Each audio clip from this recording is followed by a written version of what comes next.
ಧರ್ಮಸ್ಥಳದಲ್ಲಿ ಎಲ್ಲಿ ಹೋಗಿದ್ರೂ ಹೆಣ ಸಿಗ್ತಾ ಇಲ್ಲ ಅಂತ ಹೇಳ್ತಾ ಇದ್ದಾರೆ. ಆದರೆ ಹೆಣಗಳು ಇರ್ತವೆ ಅಲ್ಲಿ. ಯಾಕೆಂದರೆ ಉತ್ತರ ಕನ್ನಡ, ದಕ್ಷಿಣ ಕನ್ನಡದಲ್ಲಿ ಮಳೆ ಜಾಸ್ತಿ, ಆಮೇಲೆ ಗುಡ್ಡ ಕುಸಿತ ಅದು ಇದು ಆಗಿ ಹೆಣ ಒಳಗಡೆ ಕೆಳಗಡೆ ಹೋಗಿರ್ಬೋದು, ಅಥವಾ 10, 15, 20 ವರ್ಷದ ಹೆಣಗಳು ಎಲ್ಲ ಕೊಳೆತು ಅಥವಾ ಅದರದ್ದು ಎಲುಬುಗಳೆಲ್ಲ ಪೌಡ್ರಾಗಿಯೂ ಹೋಗಿರ್ಬೋದು, ಹೇಳೋಕ್ಕಾಗಲ್ಲ. ಆ ಥರದ್ದು ಇದ್ದಾಗ ಅದೇನೋ ಸಿಗದೇ ಇರ್ಬೋದು. ಆದರೆ ಎಷ್ಟು ಪಾಯಿಂಟ್ ಇದೆ ಎಲ್ಲ ಪಾಯಿಂಟನ್ನು ಹುಡುಕಬೇಕು. ಅದಲ್ಲದೆ ಪಾಯಿಂಟ್ ಇದ್ದದ್ರಲ್ಲಿ ಎಲ್ಲಿ ಪಾಯಿಂಟ್ ಮಾಡಿದ್ದಾನೆ ಅಲ್ಲೇ ನೋಡೋದಲ್ಲ, ಅದಕ್ಕಿಂತ ಆ ಕಡೆ ಈ ಕಡೆ ಜಾಗ ಇರುತ್ತಲ್ಲ. ಯಾಕಂದರೆ ಅವನು 15, 20 ವರ್ಷದ ಮುಂಚೆ ಅವರು ಅದನ್ನು ಮಣ್ಣು ಮಾಡಿರೋದು.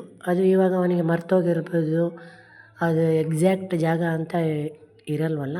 ಹಾಗಾಗಿ ಅದಕ್ಕಿಂತ ಆಚೆ ಈಚೆನೂ ಸ್ವಲ್ಪ ಅಗಿಬೇಕು, ಆವಾಗ ಸಿಕ್ಕಿದ್ರೂ ಸಿಗ್ಬೋದು. ಯಾಕಂತಂದರೆ ಅದೇ ಜಾಗ ಅಂತ ಎಷ್ಟು ವರ್ಷದ ಹಿಂದೆ ಸ್ವಲ್ಪ ಮರ್ತಿರ್ಬೋದು ಅವನು. ಆದರೆ ಅದೇ ಜಾಗ ಇದ್ರೂ ಅಕ್ಕಪಕ್ಕದಲ್ಲಿ ಎಲ್ಲ ಸ್ವಲ್ಪ ನೋಡೋದು ಒಳ್ಳೆಯದು. ಯಾಕಂದರೆ ಅಲ್ಲಿ ಮಳೆ ಬರ್ತಾ ಇರುತ್ತೆ, ನದಿ ತೀರ ಬೇರೆ, ಅಲ್ಲಿ ಜಾಸ್ತಿ ಮಳೆ ಬಂದಾಗ ಗುಡ್ಡ ಕುಸಿತ ಎಲ್ಲ ಇರ್ತವೆ. ನಮ್ಮ ಚಾನಲ್ ಸಬ್ಸ್ಕ್ರೈಬ್ ಮಾಡಿ. Subscribe this channel. ಬಡ ಮಕ್ಕಳ ಶಾಲೆಯ ಸಲುವಾಗಿ ಈ ವಿಡಿಯೋ ಮಾಡುತ್ತಿದ್ದೇವೆ. ನಮ್ಮ ಚಾನಲನ್ನು ಸಬ್ಸ್ಕ್ರೈಬ್ ಮಾಡಿ, ನಮಗೆ ಸಪೋರ್ಟ್ ಮಾಡಿ.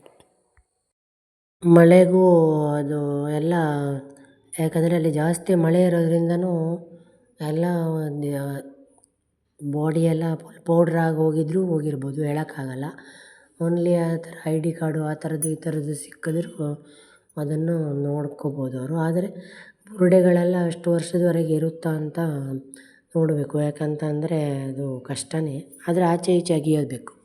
ಎಲ್ಲ ಪಾಯಿಂಟ್ಗಳನ್ನಾಗಿರಿ, ಅದು ಪಾಯಿಂಟ್ ಮಾಡ್ದಲಂತ ಎಲ್ಲ ಕಡೆ, ಅದರ ಆ ಕಡೆ ಈ ಕಡೆಗೆ 1-2 ಮೀಟ್ರ್ ಆ ಕಡೆ ಈ ಕಡೆ 2 ಕಡೆ ಮತ್ತು ಆಳದಲ್ಲಿ, ಜಾಸ್ತಿ ಆಳದಲ್ಲಿ ಅಗಿಬೇಕು. ಯಾಕಂದರೆ ಉತ್ತರ ಕನ್ನಡ, ದಕ್ಷಿಣ ಕನ್ನಡದಲ್ಲಿ ಮಳೆ ಜಾಸ್ತಿ ಆಗಿ ಗುಡ್ಡ ಕುಸಿತು ಎಲ್ಲ ಮಣ್ಣು ತುಂಬಿರುತ್ತೆ.